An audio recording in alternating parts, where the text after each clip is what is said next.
10 ng umaga habang ako nakaupo sa aking kwarto at nag-iisip ako kung ano talaga ang gusto kong gawin. Naisipan ko na kunin ang 2 maleta sa baba at mag-ayos naman ang mabuti. Ang ibig ko sabihin, magbihis naman ang maayos at lagi nilang parang wala na akong damit. Charot. Ulit-ulit na lang. So nagbihis naman ako kunwari. O diba, at saka kinuha ko yung maleta sa baba, sa basement. Nagpaka-effort pa talaga ako at sabi ko gagawa ako ng content.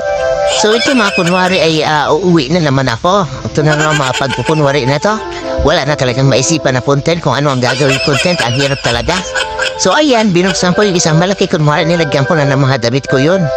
Tapos binuksan ko naman yung maliit. At yung mga tinupi ko na damit, ilalagay ko naman dyan, mga ilang piraso lang na damit. So ayan nga, habang nag-i-impake ako, iniisip ko na naman kung anong option ang gagawin ko dyan.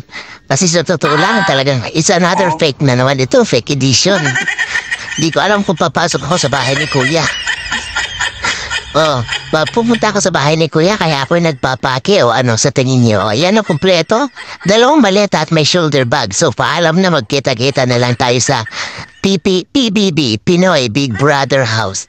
Bye guys, thank you for watching. Hope you like this video and please like and share. Thank you. Bye bye.